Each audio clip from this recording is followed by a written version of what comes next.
네. 저희가 8월달 말씀을 나누면서, 이게, 않으셨으면 이라는 표현을 사용을 해서 말씀을 보게 됩니다. 오늘, 함께 본 시편 124편 말씀에 보면 다윗이 시편 중에 이런 얘기를 합니다. 아니하셨더라면 또 얘기하죠. 우리 편에 계시지 아니하셨더라면.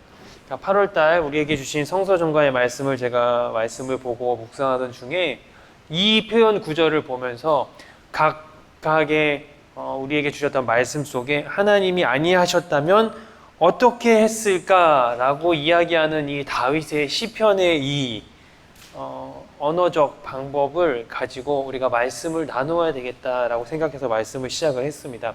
지난주에는 하나님이 보내지 않으셨으면 어떻게 했을까라고 얘기하면서 요셉의 이야기를 함께 봤습니다.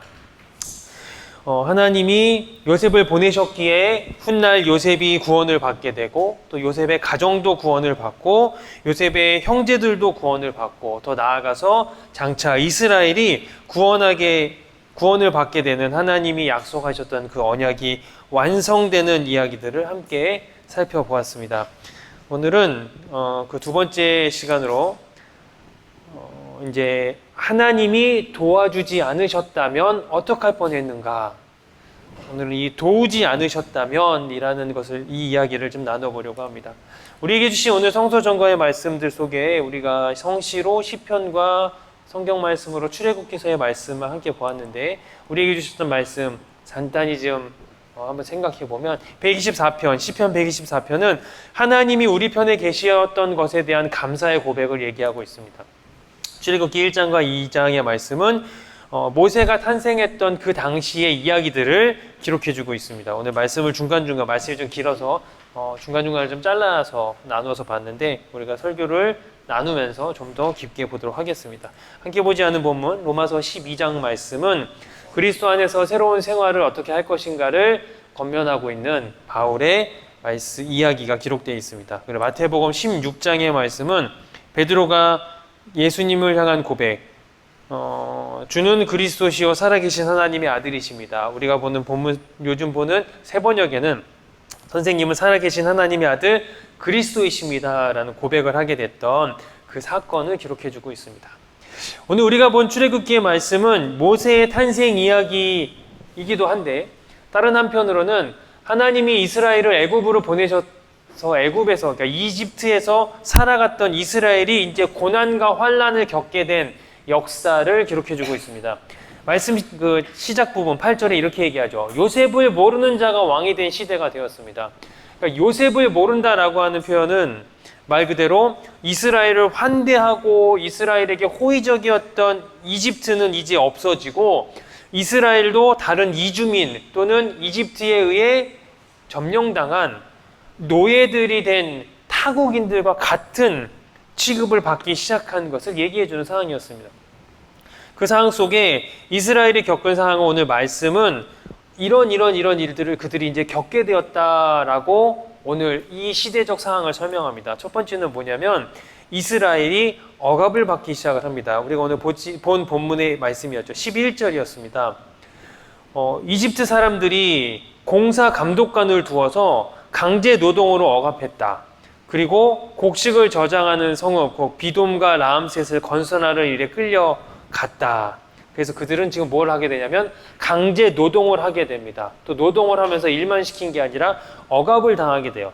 근데 말씀 속에 이런 표현이 나옵니다. 억압을 받으면 받을수록 이들을 억압한 이유가 뭐였냐면 이스라엘 백성이 번성하니까 번성하지 못하게 힘들게 하고 그들을 착취하고 그들의 것을 빼앗고 그래서 그들이 더 강해지지 못하고 그냥 그런 노예의 삶만 사는 패배자의 인생을 만들려고 했는데 어떻게 됐느냐? 억압을 했는데도 불구하고 억압을 하면 할수록 더 번성하고 더 잘 되는 거예요.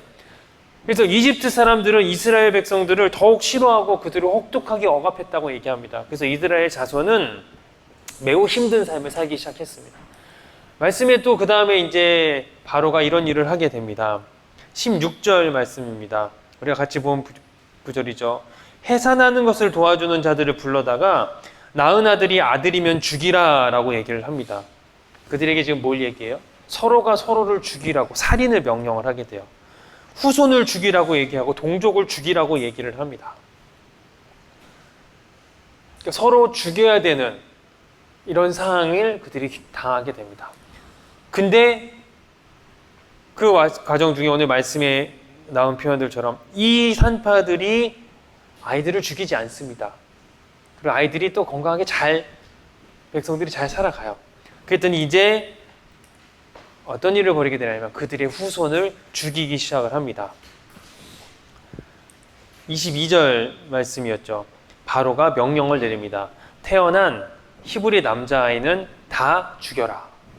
그래서 아이들을 죽이기 시작을 합니다.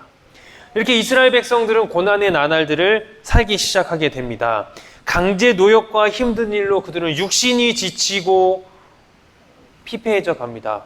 말 그대로 육체적 폭력을 당하기 시작을 했습니다.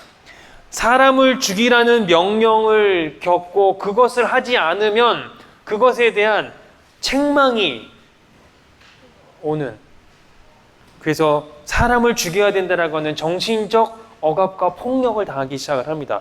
그리고 그것들을 안 하고 그 가운데 자신들의 삶을 지키고 살아가려고 했더니 자신들의 자녀와 후손들이 눈앞에서 이제 강제로 끌려가 죽게 되는 것을 보면서 그들의 말 그대로 심령과 영혼이 폭력을 당하고 무너져 내리는 상황 속에 살아가게 돼요.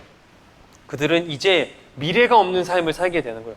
죽어가는 세상을 살게 되었고 내가 죽고 가족이 죽고 자녀가 죽는 세상을 살게 되었습니다. 이스라엘은 자신의 힘으로 이제 여기서 뭔가를 할 수 있는 상황이 아니었어요. 그 상황 속에 우리가 얘기하는 눈물을 흘리고 힘들어하며 살아갈 수밖에 없는 그런 시대였습니다. 그리고 그런 시대 속의 말씀처럼 하나님은 끊임없이 이스라엘을 번성하게 하고 계셨어요. 그런 시대 속에서도. 그 중에 오늘 2장 말씀, 출애굽기 2장 말씀의 시작이 됩니다. 한 아이가 태어납니다. 그리고 그 아이의 태어남에 대해서 말씀은 이렇게 얘기하고 있죠. 같이 읽어볼까요? 시작.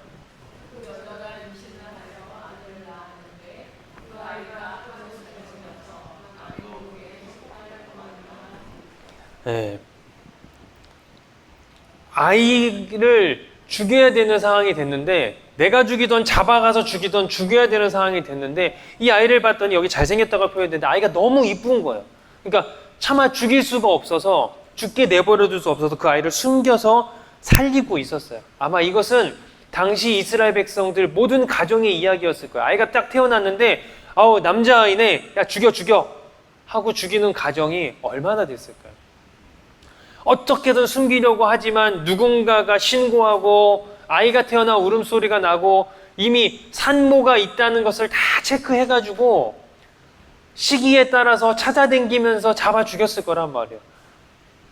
근데 어떻게든 숨겨서 살려 있었습니다. 그런데 더 이상 숨길 수가 없는 상황이 되어서 이제는 갈대 상자에 담아서 강가에 내놓습니다. 그리고 우리가 잘 알고 있는 우리 교회에서 우리 친구들도 많이 듣고 불렀었던 그 찬양의 이야기처럼 우리가 알고 있는 모세의 이야기가 시작이 됩니다. 근데 우리가 알다시피 모세는 지금 이 역사적 상황 속에 이스라엘의 많은 가정의 모습처럼 죽임을 당할 상황이었어요. 그런데 그 아이가 어떻게 되냐? 구원을 받습니다. 어떻게 구원을 받았는가? 말씀의 이야기를 한 번 더 볼까요? 먼저는 그 아이를 누가 발견하냐면 바로의 딸이 발견을 하게 됩니다. 바로의 딸이 발견하고선 그 갈대 상자를 가지고 오라고 하죠. 그래서 갖고 왔더니 뭐라고 얘기하냐면 그 아이를 불쌍히 여기면서 얘기합니다. 이 아이는 틀림없이 히브리 사람의 아이로구나. 어린아이가 갈대 상자에 담겨서 강에 떠내려가고 있었다는, 강에 떠있다는 얘기는 뭐냐면 일반적인 가정에서 벌어지는 상황이 아니다라는 거죠. 그리고 바로의 딸도 이런 지금 그 나라에서 벌어지는 상황들을 다 알고 있었다라는 거예요. 그러면 법에 따르면 이 아이를 보고 이 아이가 히브리 아이구나 라는 것을 인지했어요. 그러면 지금 어떻게 해야 됩니까? 병사들에게 데려다 주거나 법대로 처리하라고 어떤 우리가 얘기하는 법 집행 기관에 아이를 데려다 주면 되는 거였어요. 그리고 그 아이는 그렇게 죽임당하고 끝나는 거였습니다. 근데 어떻게 했냐면 죽이지 않습니다. 바로가 명한 이집트의 법을 따르지 않아요. 그리고 죽어야 하는 그 아이를 말씀 속에 뭐라고 얘기합니까? 불쌍히 여겼다고 얘기를 합니다. 그리고 이 어떤 일이 벌어지냐면 이 아이가 가정으로 돌려보내지는 사건이 벌어지게 됩니다. 그러니까 바로의 딸이 아이의 어머니가 다시 유모로 그 아이 어머니를 유모로 맞이하게 되는 이야기가 등장을 하게 돼요. 여기에는 우리가 알고 있는 모세의 누이의 공로가 포함이 되어 있습니다. 뭐냐면 아이가 강에 이렇게 갖다 놓은 다음에 그 누이가 그것을 보고 있었어요. 멀리서 계속 보고 있었다고 얘기를 합니다. 그리고 바로의 딸이 발견한 상황을 보고 히브리 아이구나라고 얘기하자마자 그 아이가 불쑥 나타나서 얘기합니다. 유모를 데려다 드릴까요? 그랬더니 바로의 딸이 얘기하죠. 나를 대신해서 얼른 가서 그 여인을 데리고 오라라고 얘기합니다. 그리고 그를 데리고 왔더니 그 여인에게 얘기하죠. 9절 말씀에 나를 대신하여 젖을 먹여주면 내가 그 젖값을 아이를 키운 양육비를 너에게 줄 테니 너는 이 아이를 키워라. 그랬더니 그 아이를 여인이 데리고 가서 젖을 먹이고 집에서 키웁니다. 아이가 다시 본래의 자리로 돌아가서 바로의 딸의 돈을 받아서 정당하게 아이가 키워지게 되는 거예요.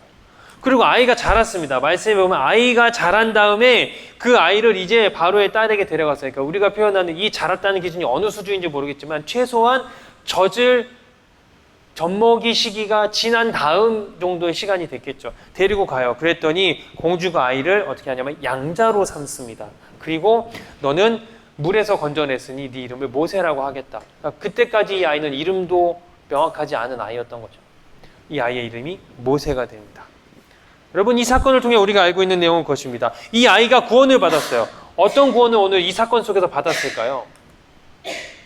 어떤 구원을 받았습니까? 죽지 않고 살았습니다. 살아서 양자가 되었습니다. 우리는 그 상황들을 보죠. 근데 여기에 제일 중요한 게 뭐예요? 바로의 손에 죽지 않게 되었습니다. 이 상황을 다 봤을 때 후에도 등장을 하지만 모세가 히브리 사람의 아이인 것은 누구나 다 알 수 있는 상황이었어요.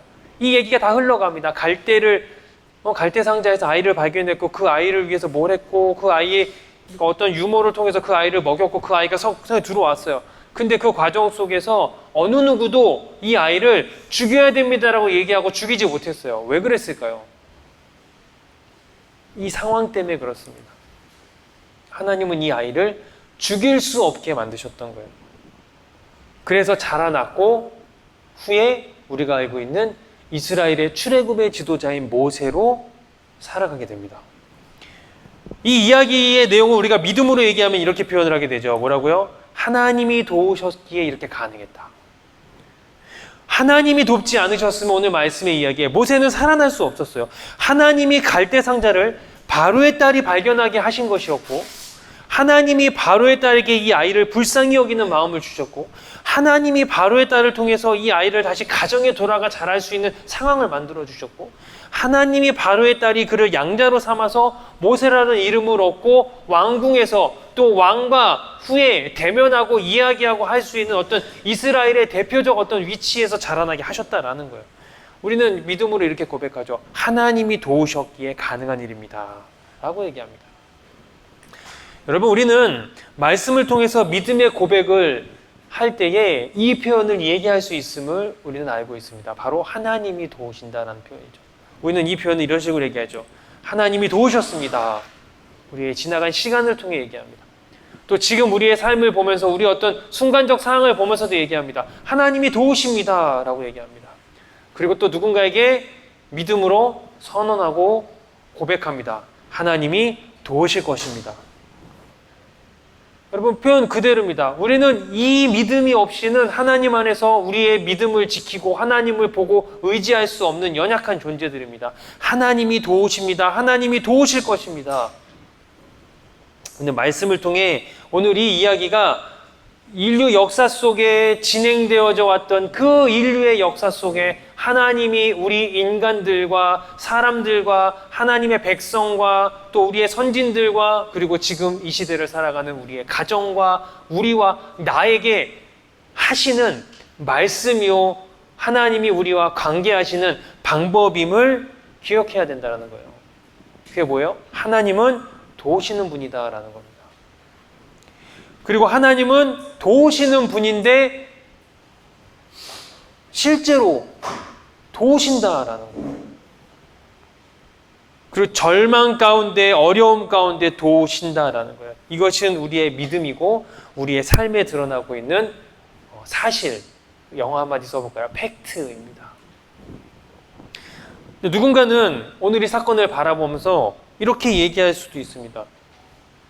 근데 왜 하나님은 모든 아이들을 다 살리지 않고 모세만 살렸어? 다른 가정과 다른 사람들은 왜 힘들고 어려운 상황을 겪었어? 왜 똑같이 보편적으로 다 이거 해주시지 않아? 라고 질문할지 모릅니다. 이렇게 물어보면 우리는 신앙과 믿음의 물음표가 생기는 난제를 맞게 하게 됩니다. 그런데 잘 보면 그렇지 않습니다.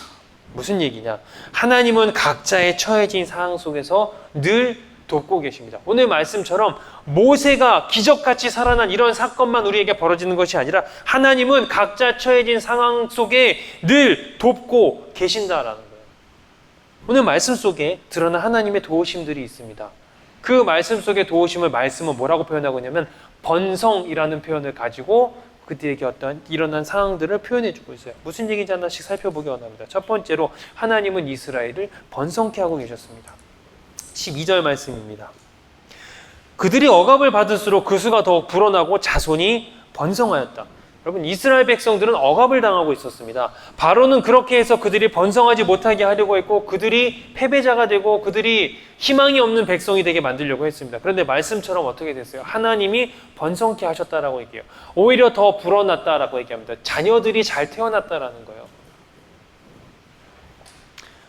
여기에 우리는 그냥 그들이 힘든 가운데서도 잘 살았구나라고 얘기할 수 없음을 알게 됩니다. 뭐냐면 아이가 태어나고 생명이 잉태하고 태어나서 건강하게 자라난다는 것은 뭐냐면 생명의 주관자이신 하나님이 돕지 않으시고는 일어날 수 없는 사건이었음을 우리는 알고 있습니다. 하나님은 이스라엘을 번성케 하셨습니다. 이스라엘을 돕고 계셨다는 증거입니다. 두 번째로 말씀에 등장한 표현입니다. 산파의 집안의 얘기입니다. 바로가 산파에게 찾아가요. 우리가 알겠는 그 십부아와 부아라고 하는 이 두 산파를 찾아가가지고 죽이라고 얘기했습니다. 근데 이들은 죽이지 않았어요. 그랬더니 어떤 일이 벌어집니까? 이렇게 말씀 속에 기록하고 있습니다. 우리 본문에 같이 읽은 본문에 없었기 때문에 같이 읽어볼까요? 시작.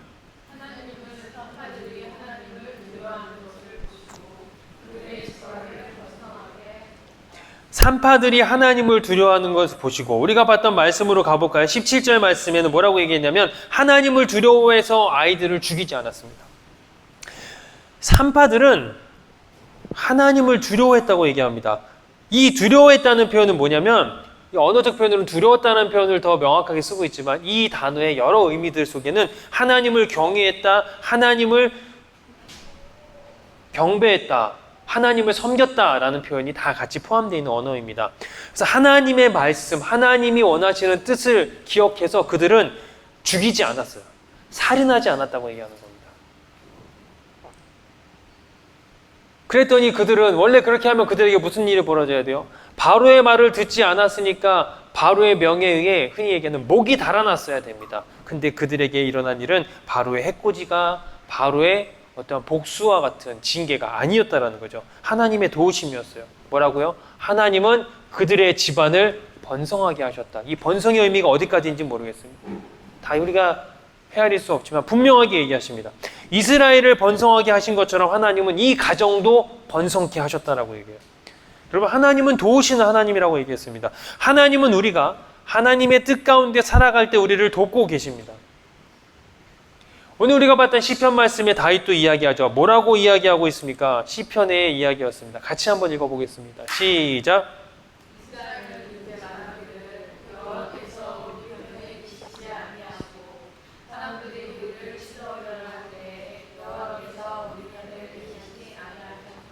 그 다음에 뭐라고 얘기하냐면 우리가 어떻게 하였으랴라고 다시 표현합니다.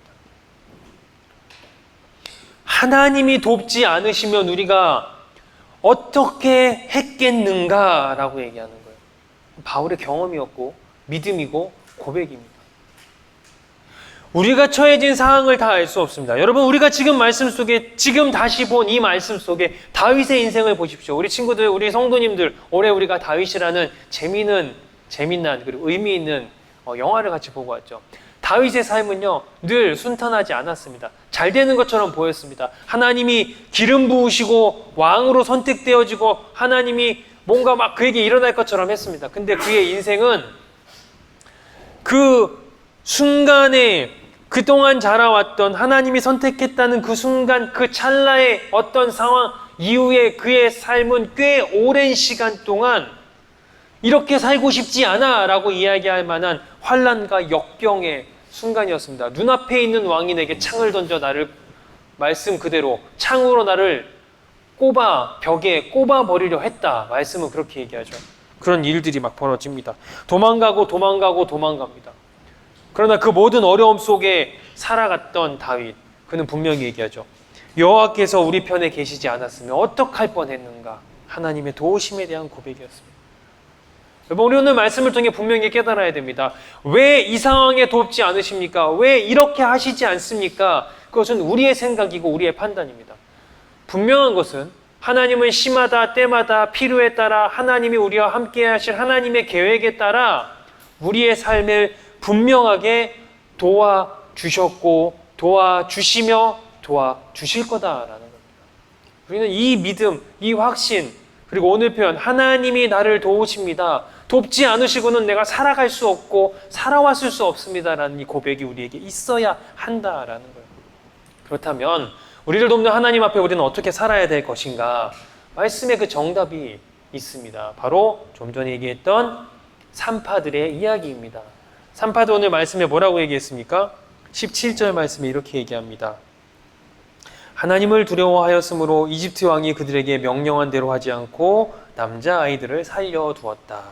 산파들의 모습이요. 여기에 해당이 있습니다.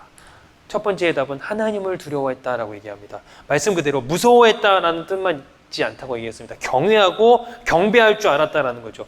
우리를 도우시는 하나님 앞에 우리가 해야 될 일은 뭐냐면 하나님을 경배하고 하나님을 경외하고 하나님의 뜻을 따라서 살려는 자세가 우리에게 필요하다라는 거예요.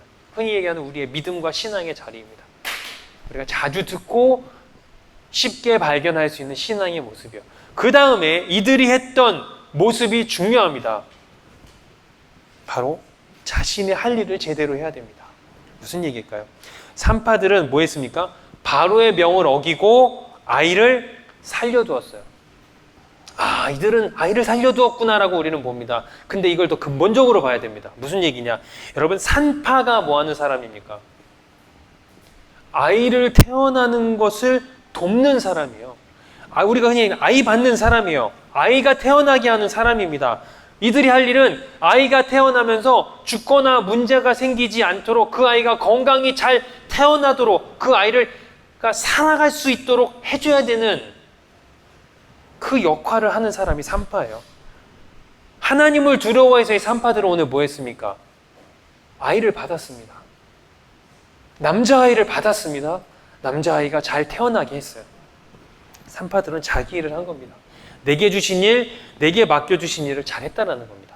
하나님이 우리에게 주신, 그러니까 우리가 하나님이 나를 도우신다라고 얘기했을 때 그 도우심 안에 살아갈 우리의 삶의 자리는 뭘까요?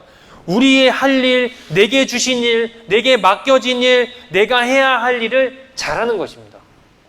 하나님은 로마서의 말씀에서도 오늘 우리가 함께 보지 못했지만 바울이 이야기하고 있는 로마서의 말씀에서도 동일하게 이야기하고 있습니다. 뭐라고 얘기하고 있는가?